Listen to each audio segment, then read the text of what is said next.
You're listening to Bet Big, Talk Loud.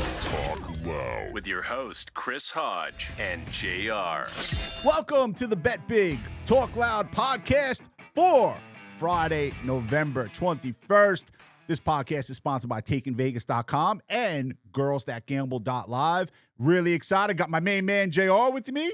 We have a lot to talk about today, right? A lot of differences of opinions. We'll get to that in just a moment. Corin Nemec will be joining us, actor and producer. So we got a great interview lined up with him. He's doing so much, and he's a very versatile actor. He's done comedies. He's done dramas. Guy's played a serial killer. So Corin Nemec will be on with us in about a half hour. As soon as I saw his picture, I knew exactly who he was. I'm like, I've seen that guy in 100 different films. Absolutely. So he'll be coming on with us. And I watched him as a kid, too. Yeah, absolutely. First thing we got to get to, this is a disagreement among many disagreements. I am not a fan of nothing. I'm a fan of nothing. Not sports teams. I'm a Yankee. I want to see, if I had to see a baseball team win, I want to see the Yankees win. But I am not a fan of sports teams. I'm in the gambling industry. I'm not a fan of sports teams. So JR is a fan of a couple teams. Not many, but he is a fan of a couple teams. One. Islanders? Okay, see, two. I got them right there, right? But so, and this goes on a lot. I really just started getting it ever since they opened the UBS Center. All right, but he is a big fan of the Steelers, and when he refers to the Steelers, he says we. Like you're on the team. If I pay money to go to that stadium or to watch in some way, shape, or form, I'm paying part of the salary. It's we. Yes. Who's we? Who's we? What? There's no we. I know that everyone out there who's a true fan thinks you're a moron. Okay? It is we. There is no we. We go to the playoffs. We get beat in the first round. We win the Super Bowl. Okay? There is no we. I know I don't get a ring. There's a they. But no, my time was invested in that team. My money has been invested in paying their salaries. We. So let me say we. All right. So athletes, like politicians, have to lie, right? now politicians, real politicians have to lie for a bad reason, for a living, right? The athlete, if you put the truth serum in the athlete's arm and say, "What do you think about the fans?" They don't care. I disagree. They don't care. I disagree. I think that they get their energy levels from the crowd. You're telling me when the crowd's into it, they don't get more emotional. Okay. They don't feel the it more. Adrenaline will get rushing. The momentum of the game But there's not a we. Why do you think most teams, not all, but the majority of teams play way better at home because they sleep than they do on the road? They're sleeping in their own beds. They're home. No travel. Really? We're on a podcast, so I can't really say what I want to say. Listen. They come home and they... We're not going to say that. But as far as I'm concerned, and I'm probably wrong. Like I know you're wrong. No, you're always wrong. You never admit it, but you're always wrong. There's no we. My son's girlfriend comes over and she talks about the Islanders. Like, we're playing well. Who's we? Like you said, there is no we're playing great. You're not on the team. Just got another shutout last night. We're doing phenomenal. See? There is no we. 6 out of 7? There's a they. Yeah, They don't care. All the years I suffered watching these teams. And then we go on a run. Yes, it's we. Listen, I know you hate the Jets. And there's a lot of Jet fans out there that hate the Jets. But if the Jets go on a run, it is a we moment. They have sucked for so long. See what you said there? They sucked. Because I'm not a fan. I didn't say we sucked. All right, so and listen, just for the record, even though I'm a Steeler fan, we'll go against them anytime. I don't care. 100%. We used them against them on that Cincinnati game a couple of weeks ago Thursday on Thursday night. Yeah. So I'm not, tied to them in any way. No, if we're not involved in the game, you root for the Steelers. And that's because before I ever got into this business, somebody was dumb enough to buy me a yellow and black garbage pail with the Pittsburgh Steelers on it when I was 8 years old. That's all it took. And that was all it took. That was it. Steel curtain, Terry Bradshaw. I mean, are you kidding me? I really enjoyed the shit out of being a Pittsburgh fan before I got into this business. I stand by there is no we. We have been shit since Roethlisberger has retired. And Tomlin, as great of a head coach as he's been, has not been, just unfortunately has not had that, I don't know what to call it. Mike Tomlin is a great head coach. He's a great head coach. One coach wins a year. If you love having a winning record and not winning big spots, then yeah, he's It's tough a great to win, head though. coach. I'm not It's tough to disagreeing. win. I don't want another head coach. No, I don't who want you him getting? to fire him. Right, who you getting? But well, I'd never fire him. That would be a mutual parting of the ways. yeah, he'd become a consultant of some kind. Something. Yeah. But I stand by it. I hate when people say when they're fans, there's a we. Like the movie. Just to show you the mentality of this guy. The we movie. Have our cell phones right here. Bronx Tale. We have our cell phones. What's the picture on your cell phone? My dog. Yeah, his dog. Yeah. His dog. My dog. My kids. Okay, kids. And he's got kids. All right, so Go ahead. hold on for a second though. Now, when you come home, who's first to greet you? But No. Answer the question. Who's first to greet you? who's there first? Who's Who first? do I go greet first? No, who is first to greet you? The dog's always Absolutely, there. the dog. End of story. But as soon as I yell, Jose, she comes running. My 10-year-old, my princess. But my two dogs are at the window. Happy. And you stop. You're like, honey, stay away. I All want to right. get loaded up with licks before. I don't even let the dog kiss me. Oh, there's something wrong. He's with not you. allowed to kiss me on the face. I Oh, don't want to. There's something You've so seen wrong what your with you. dog does in between kissing you. No, man. It's Okay? I'll leave it at that. Everyone has seen it. man. How many times you look at your dog and say, come on, man. Of all the things that you've said that I've disagreed with, couple things going on. Bronny James sent to the G League. Now this is interesting. Now I would have loved to have been in that conversation at home. Hey, son, I'm coming back. Dad, you can't. It's my spot. Bronny, you suck. Listen, I'm rooting for the kid. I said this with Shador Sanders when I did my quick root snip. for him all you want. I'm His rooting for the talent kid. level is here. The league is here. He's here. Okay, so let's discuss that for a second, right? I don't think he would be in a starting spot in Turkey, but go ahead. Well, if his last name was Hodge, he wouldn't be in the NBA. No. So nepotism got him into the NBA. But here's my problem How with this about if whole his thing. last name was R? No. Here's my whole problem. Everyone's screaming nepotism. These are the biggest clowns in the world because The half NBA is a club. Okay, but the world is a club. Every sports league is a club. Everything People don't is a realize club. Mike McDaniel at Miami, his daddy's in the league. That's why So- he got that job. All these guys, it's a club. The best guy does not get the job. But that's you can make that argument in many walks of life where people have gotten jobs. that doesn't make it okay. I'm not debating whether it's okay. I'm saying, people are screaming nepotism and this kid wouldn't be in the league if he wasn't LeBron James' son. Okay. But there's a lot of people that wouldn't be working on Wall Street or anywhere else. I wonder how he'd make out in the WNBA. Oh, he'd score 1,000 points a game. Are you kidding me? 12 assists and 4 points. No, he would. Doink. He wouldn't get any Doink. assists because every time he Doink. passed the ball, they'd miss a shot. He would score whenever he wanted. We'll have that argument later. But like the nepotism thing to me is funny. Like if you look at the NHL, right? Like Love all the of these. NHL. It's one of the few leagues that are getting better. Okay, NFL's in decline. but you look at like in terms NBA's in of nepotism decline. for the NHL, Love the like. NHL. Like 75% of the players that made it to that league, either daddy wrote a check or mommy had some good blowjob skills, one or the other. That league gets. Listen, Utah on up to the league. That league gets more. That's Very more, expensive. Gets more donations than the Catholic Church. But it's expensive to be in hockey. Why do you think soccer is the biggest sport in the world? Why? Cheapest to play. Correct. Cheapest to play. Why do you think it's so popular? Because all you need is a goddamn ball. Yeah, cheapest to play. Cheapest to play. I always told my wife. Why do you think hockey's not watched? I told my wife this all the time. Hockey has legally found a way to rob people as their kids grow up through that sport. That's legal robbery. You went through it. Oh, I saw it. I saw it firsthand with the donations. I saw it with mom sucking dick. Like I saw it with everything, man. Here I am saying, why do you think when they come home? Because they got blowjobs and went to work. I didn't want to say it. You said it twice. I'm going for it. Bullshit. So I'm not. Listen, I'm rooting for Shador Sanders. I said that on the quick snip that I did You're last not week. really rooting I for am. him. I don't get any. Listen, I'm rooting for him. I want to see him do well. I would like to see what he's capable of. I'm not rooting for him one way or another. I thought his father was incredible. What a player to watch. I mean, every time the ball came near him, I'd get excited. Okay? Shador doesn't have the same pizzazz. You're comparing him to like an I'm all-time not disagreeing, great Hall but of Famer.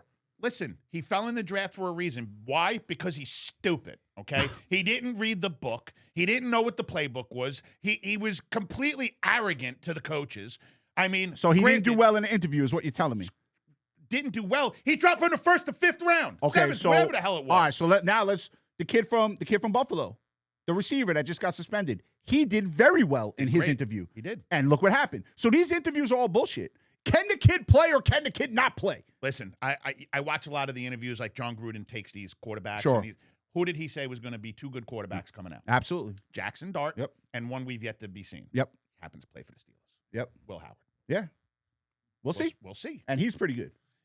Gruden seems to know what the hell he's talking about, I would say. How this guy doesn't have a job, I don't know. Well, he had the whole thing. I don't care. I don't care either. I don't care. There's teams all over the place that would love to have John Gruden. You're telling me that the NFL, the Giants couldn't turn around and say, I don't give a shit. No. I'm hiring John Gruden. Great head coach. They do everything else wrong. Why can't they do that? That wouldn't be wrong, though. If they hired John Gruden, that's absolutely a right move. Be against the grain. Yeah, it would be, but it would be a right move. I don't even know if they're allowed to hire him at this point. We don't know the laws on that or what's going on with the league. There's a lawsuit, so. We obviously, this is the Bet Big Talk Loud podcast, and we do have Corin Nemec coming on in about 15 minutes. Very excited about that. So let's talk some sports wagering, okay? Now, before we've come into the podcast, for anyone who's a fan of that, they know what that means. Story broke on ESPN that Hakeem Miller. Right after the podcast. Here we go again. Here we go. He was at Temple. Now, here's what kills me about this kid. This great story. 42 bets totaling $473. $10 bets. What are you doing? And he's going to get thrown out. Well, he's already gone. Done. Three times he bet against his own team. Now, there's a problem for there. $10. Parlays. What do we always talk about on Sports Investors Daily? The parlays. 42 bets for $473. I'm going to start selling 2017 parlays. The secretaries in this office bet more than $473. That's actually true. Right. It's crazy. 42 bets for $473. And his career's over. His career's over. Done. Gone. Never see this. Never see again. Gone. Gotta love it. Listen, you could rob a bank and get back into sports. You gamble? That's the end of that. I heard an interview on the way in. Some guy talking about, he was from one of the sports books. He was a CEO, non-public company. And he was talking about how, all of this has been going on forever. Correct. But now it's being seen. And I'll disagree. Really? I believe it was going on. Okay. Okay. And the Las Vegas Gaming Commission had it on lock. They were really, really good. All the big point shaving and anything that went on, they were on top. You could see the action. It wasn't as liquid as it is today. Right. It's going on more today because it is legal. It is running rampant right now because of the legality. It's easy for a player who before didn't have a buddy who knew a friend at the pizza parlor that took bets. And if they did, they couldn't get in real action. Now it's like, hey, third cousin Joey, tell your friend Peter to go put in $50,000 for me against my team. And they're getting it done. You think that what you're seeing is what's happening? Tip of the iceberg. Tip of the iceberg. Ain't even close. 50 times worse. Yeah. 50 minimum, if not 100 times. And I think we've been railing about this for all season long. I think it's going on with the referees too. Because I've said we wouldn't even talk about it. It's like taboo shit to talk about. It's either incompetence. It's either incompetence or something's going on. They did definitely. And that's going to lead. We're going to talk about my free pick later. And I believe that they're trying to reverse the psychology in people by doing some things that are going to be, I don't want to say scripted, but change what people have been used to seeing. We saw it last week on Saturday night, was it, with BYU and TCU, and that line opened. And we've told all our customers, like, BYU on a Saturday night, it's a rough place to play. Football we're talking about. That line last Saturday night. Too. Yeah, that line last Saturday night goes from BYU -6 to BYU -3, 3.5 for no reason at all. Right? And you're looking at, like, what's going on here? They win by 1,000. Yep.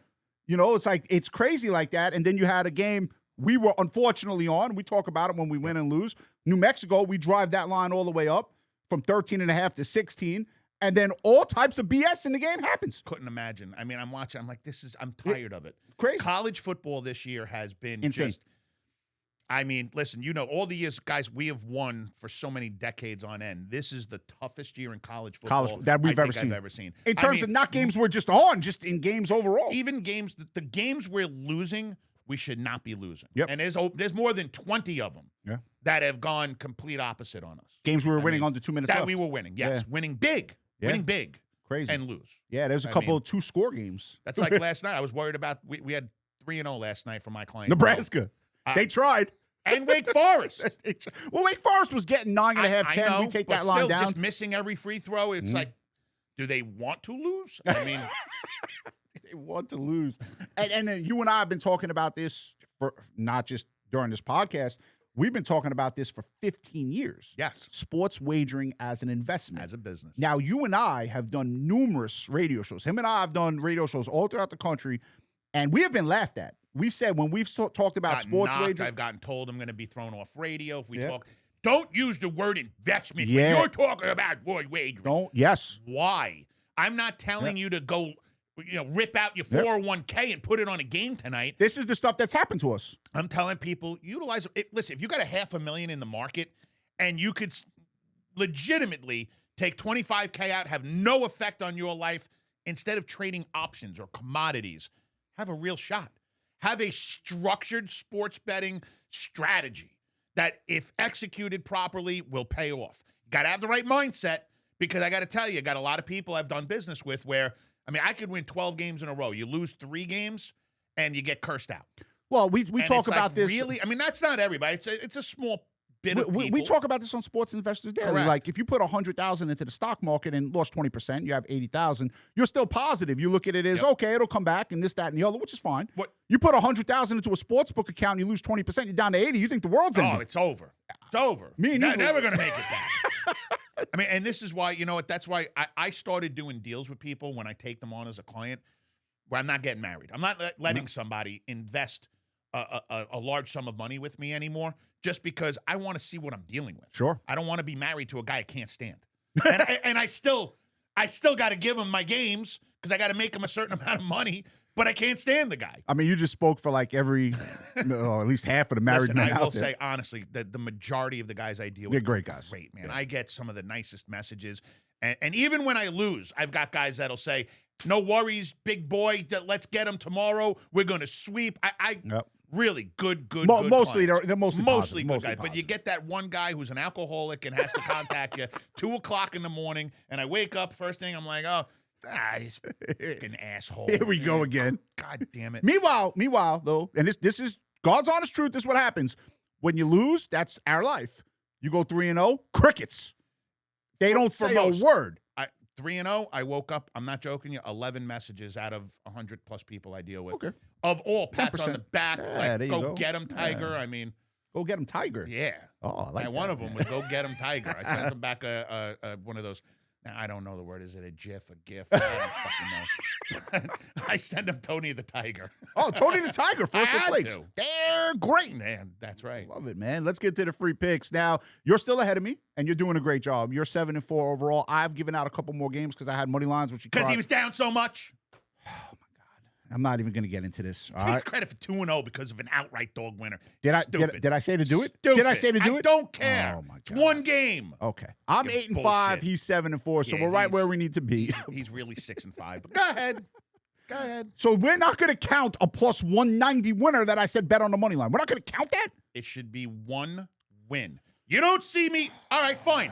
I'm giving out 2 today. Go ahead. Oh, you should give out 2. I I'm am. glad you said that. I am. Good. All right. And if you win both, you get credit I'm for it. winning both. I like that. He has the Okay. NFL. And listen, if you were ever going to bet a game right now, and this guy, and I got to give him all the credit in the world, I cannot remember this right here on the podcast, looking dead into the camera. I cannot remember over the last 3 years, this guy has lost 2 free picks in a row. So if you were ever going to bet a free pick, the bet he's about to give you in about 5 minutes, not even, he's the bet. You bet this, because this guy don't lose 2 and games I've been in a row. animated about this one. Yeah, all I know week. you have been. Yeah. And everyone You know thinks- what? Everyone thinks I'm crazy. You want to do it first? You want to go first? Why not? Yeah, you go first. We'll switch it up a little.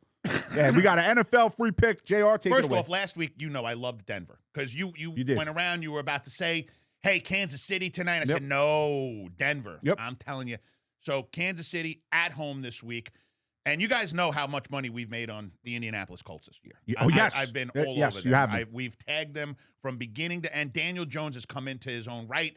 And they're just an overall better team. They're better on offense. They have a better running game. They have a better defense. The only thing that they get beat at is quarterback. And Jones has been better than serviceable this year.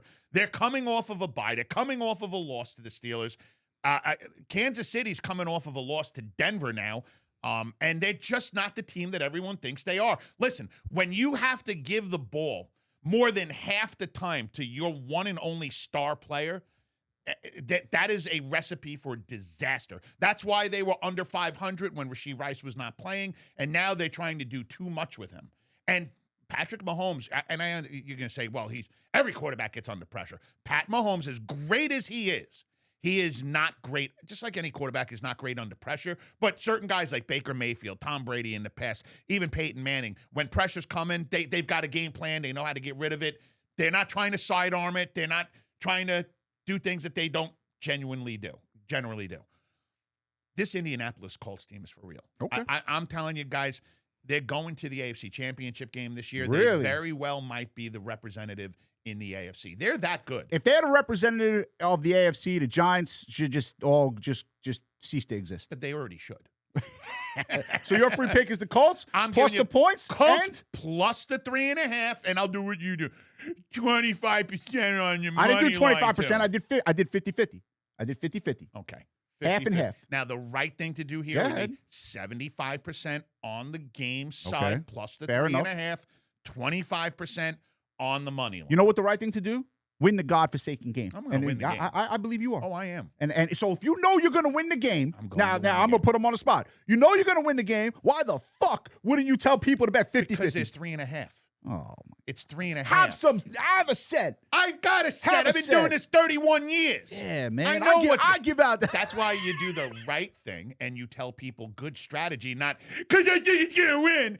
It's 75-25 is great strategy. It is great strategy. Because Kansas City has look, most of their games that they've lost this year, it's not like last year where they were winning games within a 3-point margin. Now they've all been 7 to 10 points. Not a lot of close games.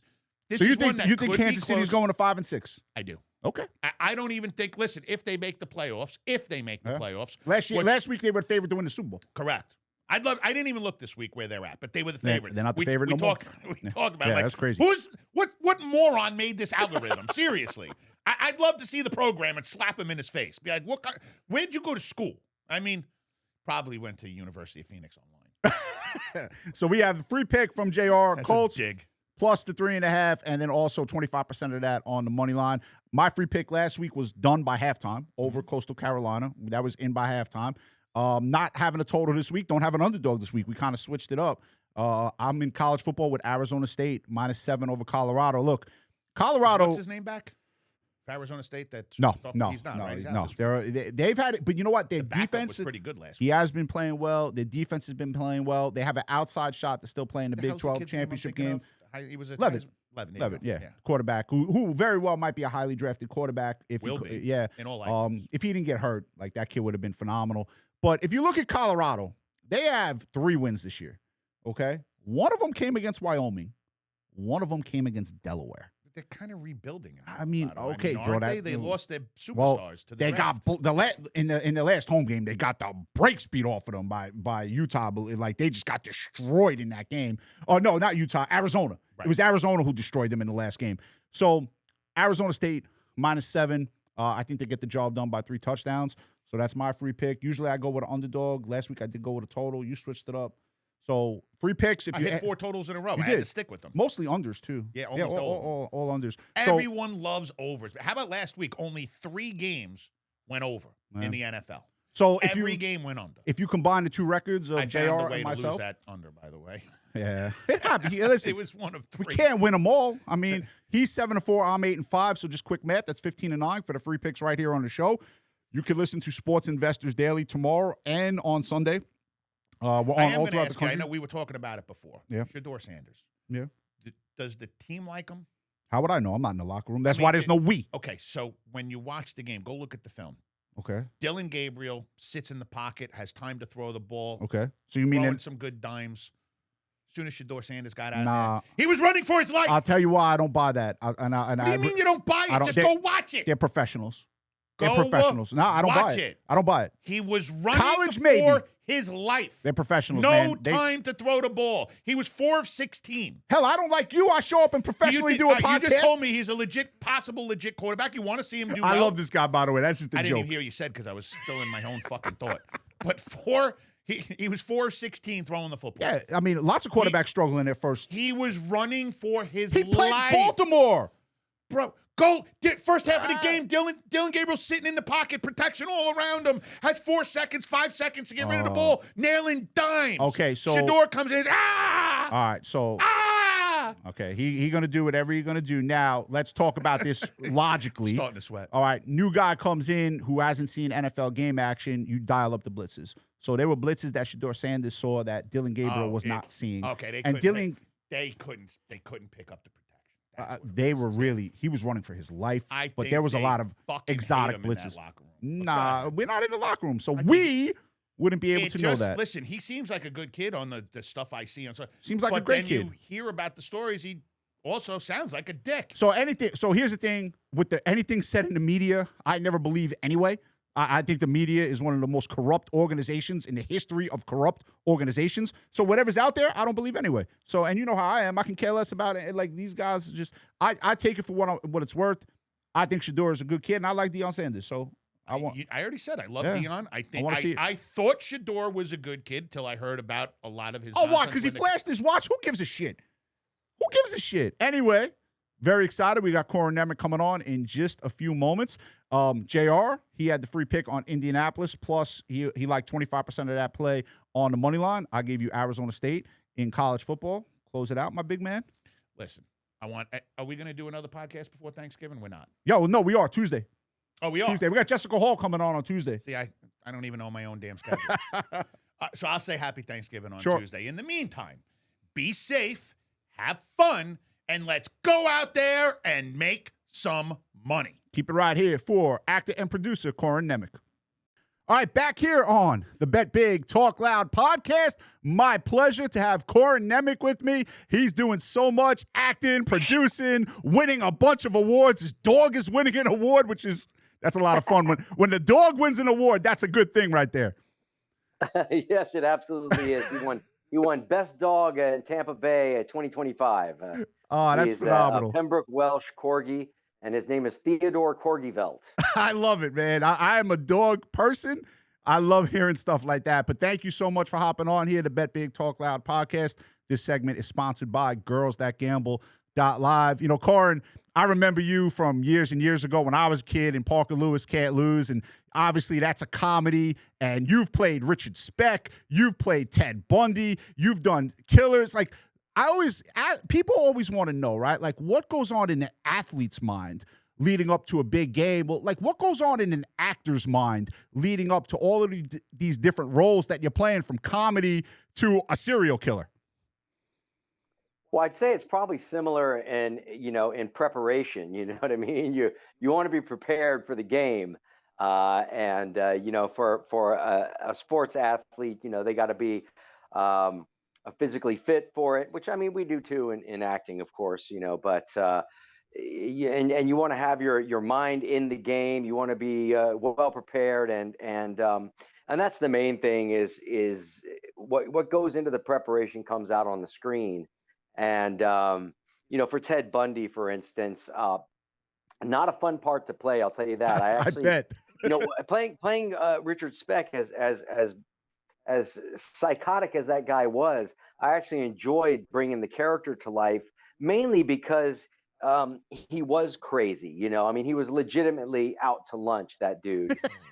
He was also, a massive alcoholic. He was addicted to Reds, which are like, a pill form of meth back in the day.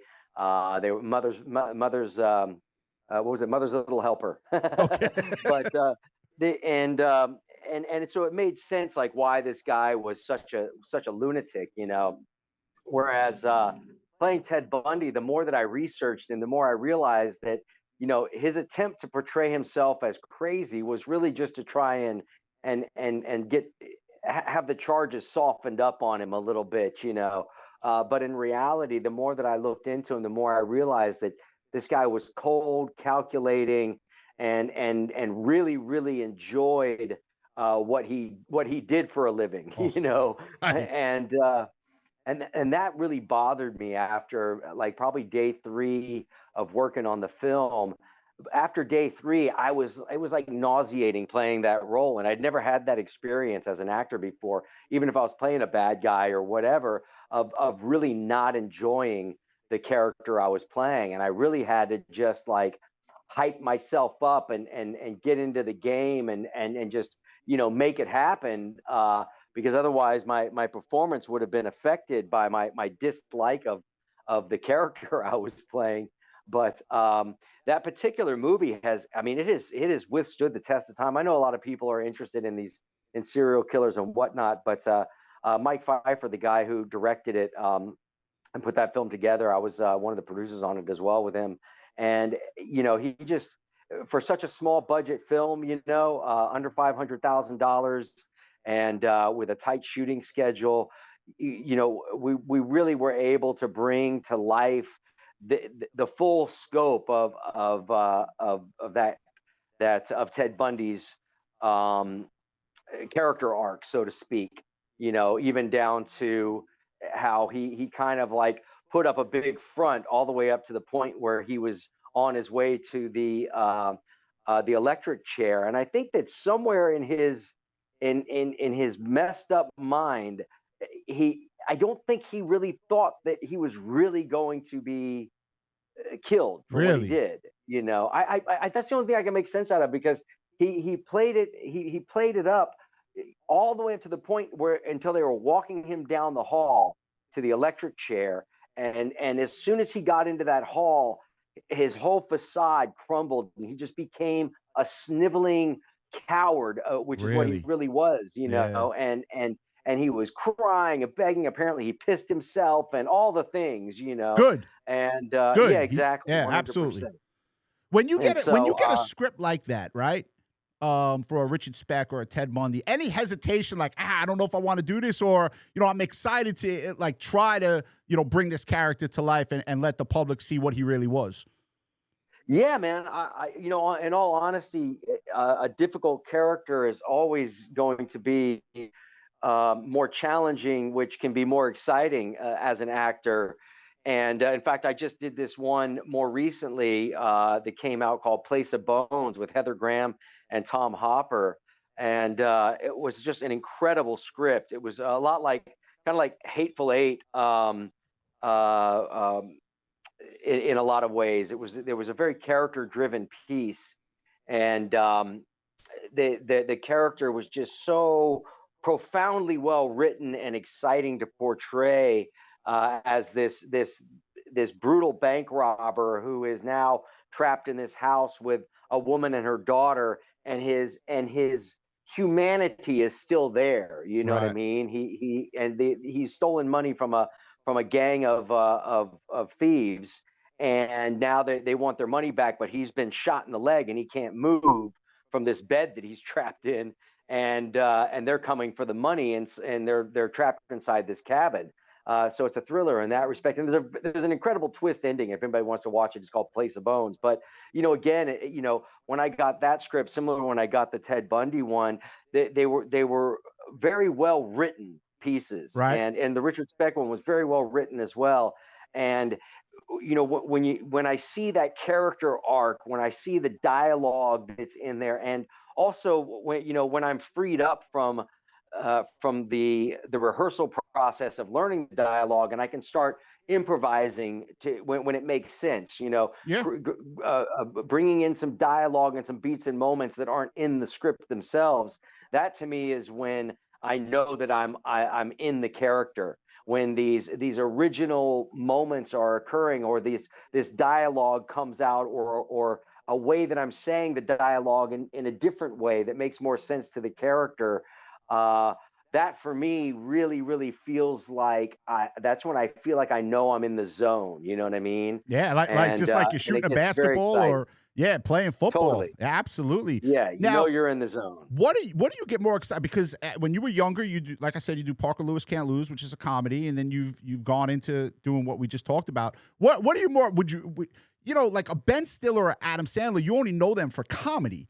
Like, you've done so much. Like, what would you rather do, comedy or some of these dark roles that you've done lately?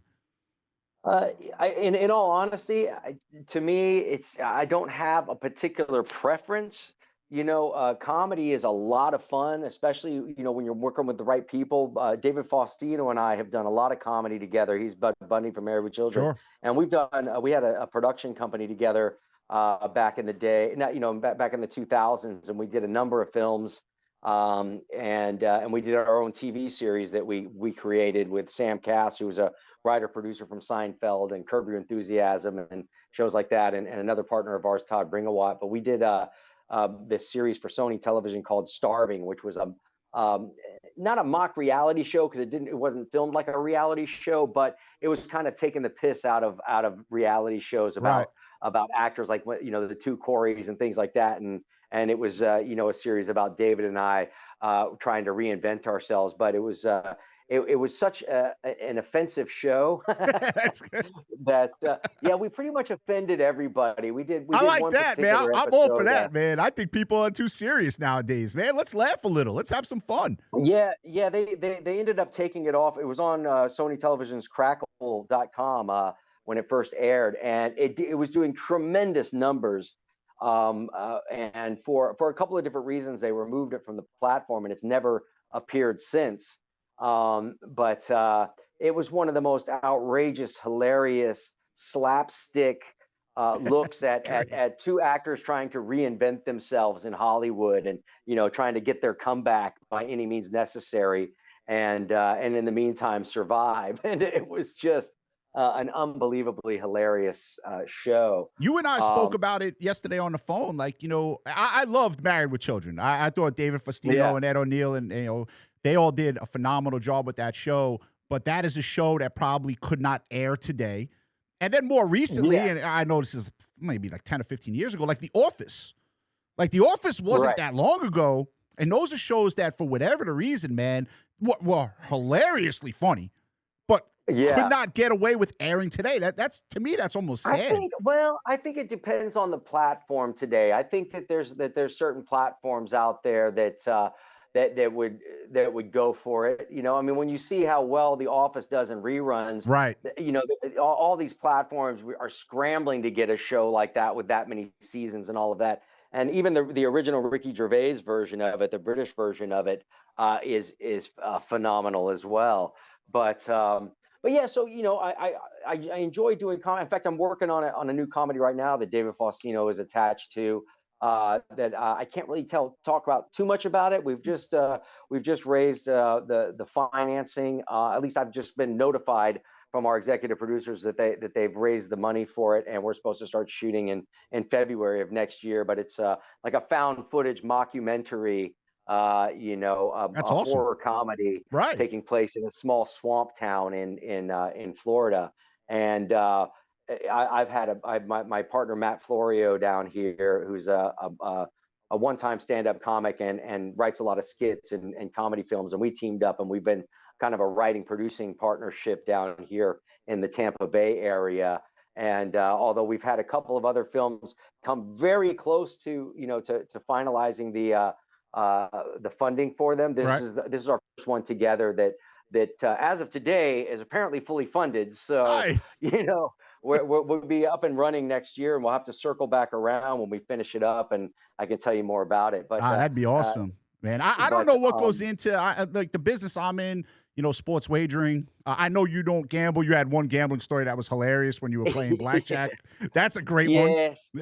You were up. What was it? You were in China? Where were you for that? Oh no, I was working on a film down in the Philippines in Subic Bay in Olongapo.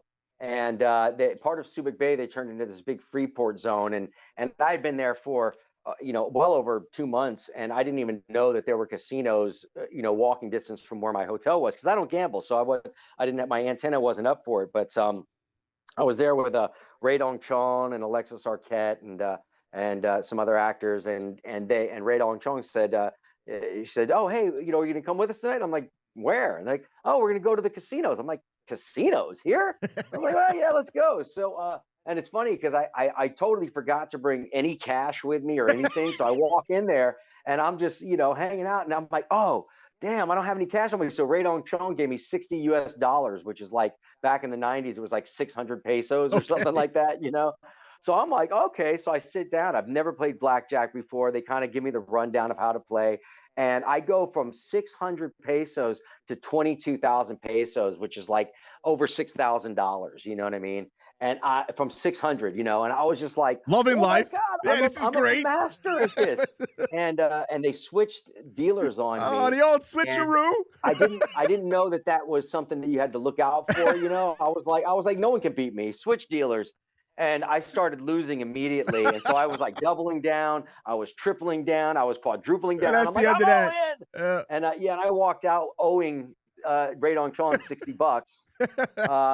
Like totally broke. And I remember I was walking back to the hotel and I was so distraught from it. I was so emotionally Right. sickened by it. I mean, I was yelling at myself and like, oh, you idiot, and all this stuff. And I'm like raising my fist to God. I'm like, how dare you, God? This is your fault. And blaming the Almighty. That's great. Yeah, dude, I had a total mental, like psychotic break from this That's fine. experience. Oh, And man. and when I got back, like the next day, I woke up with like this emotional hangover from the whole thing. Like I felt hollow and just upset, and I was just, Yep. I was like, wow, man, that's intense. I was like, I've never experienced anything like that in my life. I was like, that's it, I'm done. I will Really? never gamble again. And you never have. That's No, great. I've only played. Listen. One time I was in Reno with a friend of mine, and we were walking through a casino, and I went to the $5 slot and like threw in $5 and won $300 out of nowhere. And I Yeah. was like, okay, that's it. I'm just taking the 300 and I'm leaving this time. So, Listen, I had an experience rather recently. I talked about it on the radio show and this podcast. It was an Arizona-Tennessee football game. I don't need to get into the specifics of it, but I ended up ripping the TV off my wall in my house. I threw it on the floor, and I threw everyone out of my house. My wife, my kids, the only people that were allowed to stay were my dogs. Everyone else got thrown out. So we all go through that emotional roller coaster when it comes to our money and sports wagering.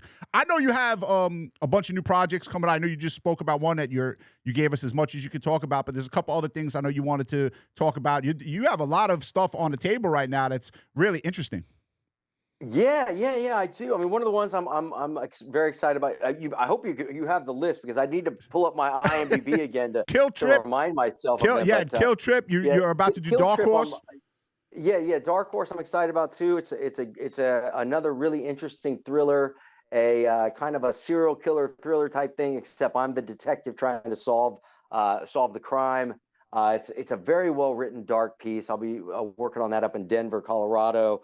Kill Trip I shot in Austin, Texas, and it again. I play this guy who kind of runs this not necessarily like a ring because I don't want to sound like it's so many people, but I got a couple people and we rob tourists who are just passing through this small town out in West Texas, and it's a very interesting piece. Stelio Savante is in it with me as well, and it's got a great young cast for the most part. And I'm kind of manipulating this one young guy to do my bidding, sort of blackmailing him into it and stuff. But some incredible scene work. And what's cool is that the way that the director approached it is he does these direct POVs. So when we're having these scenes with the other actor, we're like looking right into the camera back and forth. So I think it should be kind of like really weird for an audience because they're going to feel like, oh wow,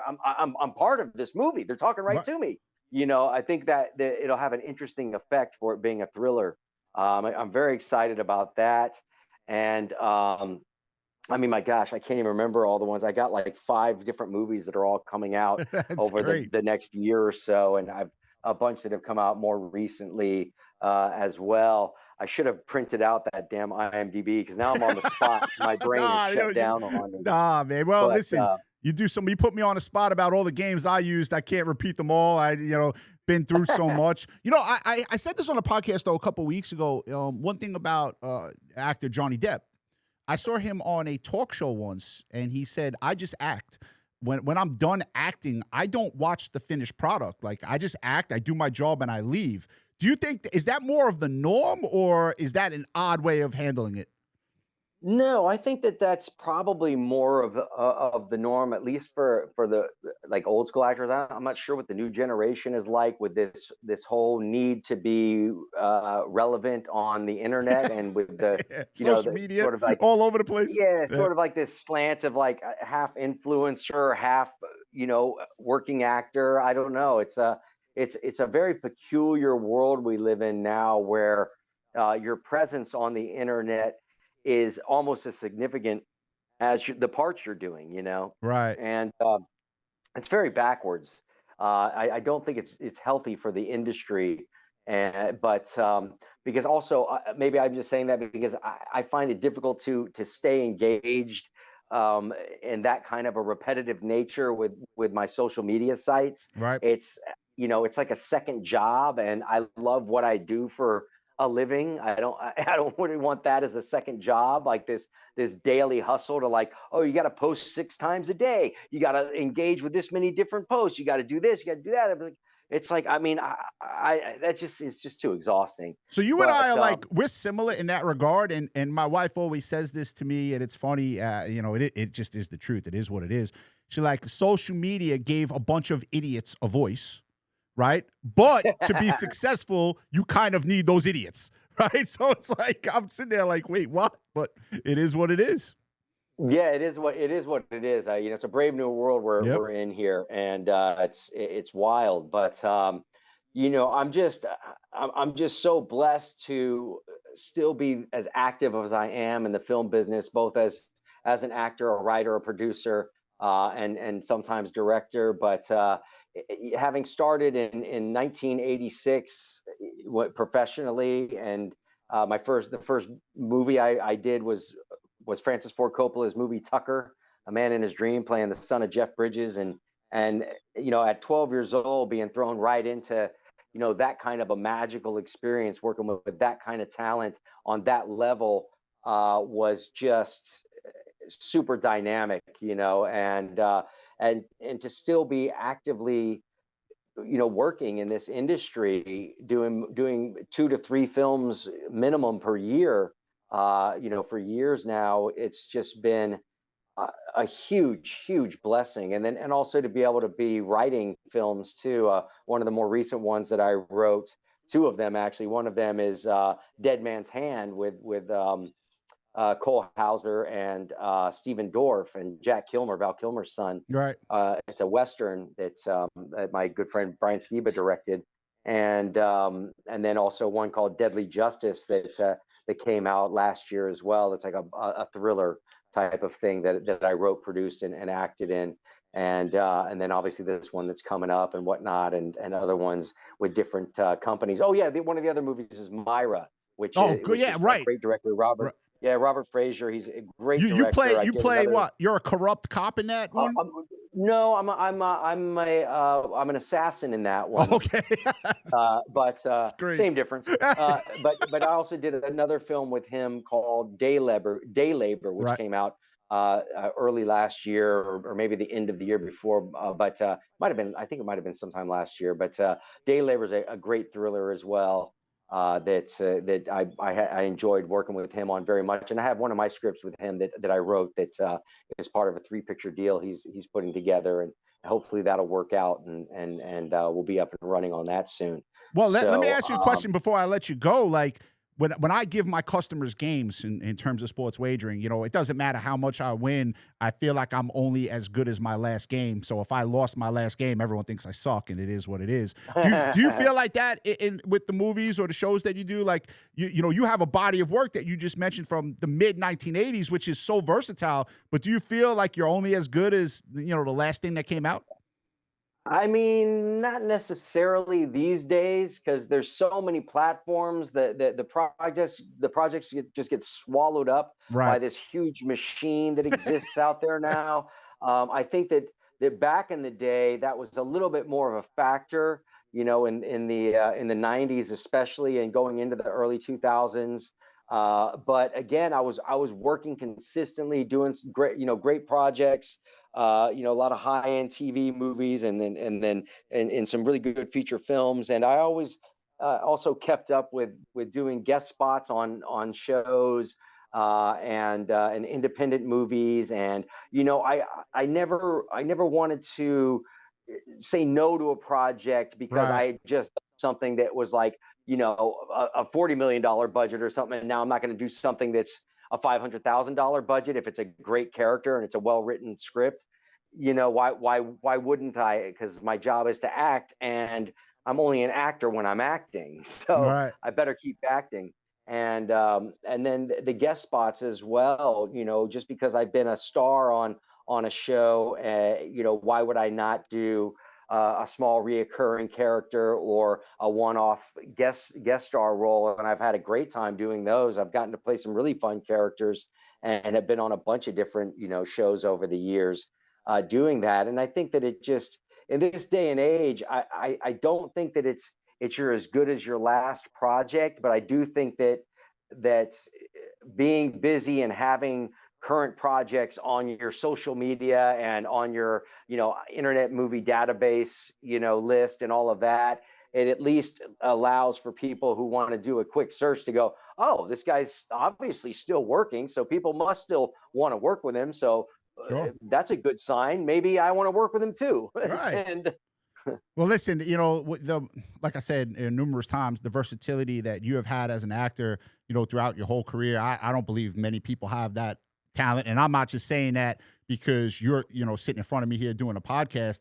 I mean, it's very hard to do a comedy like a Parker Lewis, then to do a serial killer, then to do an assassin. So your versatility, Corin, I mean, is phenomenal to watch. And I wish you well with every project you have coming up. yes, and you too, my brother. I wish you all the very, very best in everything that you're up to, and especially the best of luck, because I know that there is an element of luck to the gambling There world. is. Although the more skill and the more understanding and the more knowledge and awareness you have of your field that you're in, the better chances of the win coming out. So I hear you, man. keep Well, up the lack great of work, luck a my couple man. weeks ago ended up breaking one of my TVs and me throwing my family out. So luck there didn't go my way. But hey, look, we always say, in your business and my business, what do we always say? We'd rather be lucky than be good. So that's it. But Corin, thank you so much for coming on and spending some time with us. My And I pleasure, wish you brother. everything, all the best of luck with what you have coming up. Thanks, my man. You too. All right. Thank you, sir. All right. That's going to wrap up this edition of the Bet Big Talk Loud podcast for Friday, November 21st. Different schedule next week due to Black Friday and the Thanksgiving holiday. We will be on Tuesday. Jessica Hall will be joining us, so we're very excited about that. And we want everyone to enjoy these podcasts. We'll have free picks for Thanksgiving, NFL, and Black Friday college football. Free picks for today. If you missed it, just tune it in. Caught it at the end. JR likes the Colts, and he's giving you a 25% move on the Colts money line, underdog at Kansas City. I like Arizona State -7. Again, we're doing this podcast Friday, so lines may move. JR 7-4 with his free picks. I'm 8-5. So we're doing exactly what we're supposed to do. Special thanks to actor and producer Corin Nemec. What a great interview that was. He's doing some great stuff. So go check out everything that Corin Nemec is doing. And we'll catch you back next week. Again, special episode will be on Tuesday, not Friday, next week for Thanksgiving week of the Bet Big Talk Loud podcast, sponsored by girls.gamble.live. Go check out that website. Girls.gamble.live is doing some phenomenal things. Everyone out there, have a great Friday and enjoy the weekend.